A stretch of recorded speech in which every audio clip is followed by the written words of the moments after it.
રાજકોટ મહાનગરપાલિકામાં ભાજપના શાસકો દ્વારા વિરોધ પક્ષના આગેવાનો કોર્પોરેટર એટલા માટે કાઢી મૂકવામાં આવે છે એને પોતાને મન ફાવે કેવા નિર્ણયો લઈ શકે।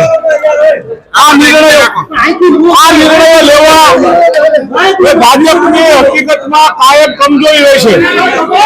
ભાજપના આંકડાઓએ કરોડો રૂપિયા લઈ લીધા હોય, ભાજપના આંકડાઓ કરોડો રૂપિયા લઈ લીધા હોય એટલે અહીંયા એના પેદાઓને કહે છે કે વિરોધ પક્ષને બોલવા ન દો। વિરોધ પક્ષને દબાવવામાં આવે છે કારણ કે એમને કૌભાંડ કરવા છે। હવે અમને બહાર કાઢી મૂક્યા પછી પોતાની દરખાસ્તનો મન ફાવે તેવી મંજૂર કરશે, અમારો વિરોધ પર અંદર નહીં લખાવે। એ બતાવે છે કે ક્યાંક ને ક્યાંક આ લોકો પ્રજાકીય વિપક્ષથી ડરી રહી છે। આ કાયમી થયું છે, એ લોકોને શરમ જેવો છાંટો નથી ભાજપ વાળાને। મુદ્દો હલકાનો કોઈ સીમા નથી, એટલી નકટા હલકા ઉપર જયારે ભાજપ આવતું હોય ત્યારે વિપક્ષ તરીકે અમારી ફરજ છે।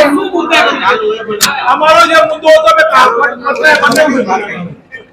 રોગશાળાનો મુદ્દો હતો, રોગશાળામાં આપ જોવો કેટલા લોકો, પરંતુ રાજકોટ મહાનગરપાલિકા મૃત્યુ છુપાવે છે, સરકારને પણ ખોટા આંકડા આપે છે।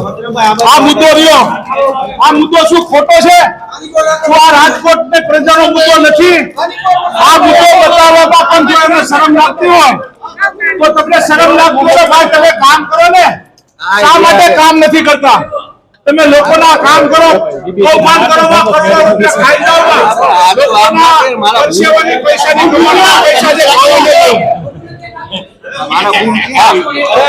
કચરાના કોન્ટ્રાક્ટ લઈને કરોડો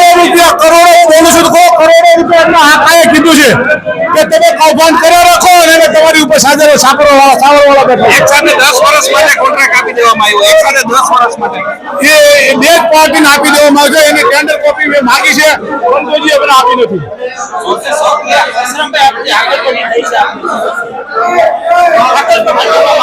હકાલપટ્ટી એટલા માટે કરવામાં આવે છે, વિરોધ અવાજ બંધ કરવા માંગે છે, પરંતુ આ લોકશાહી છે, અમારો અધિકાર છે, એ અધિકારની રૂએ અમે કાયમ જાહેરાત કરતા રહીશું। ખોટું કરે છે તો કહેવાય, એમને કૌભાંડ ન કરવા જોઈએ ને।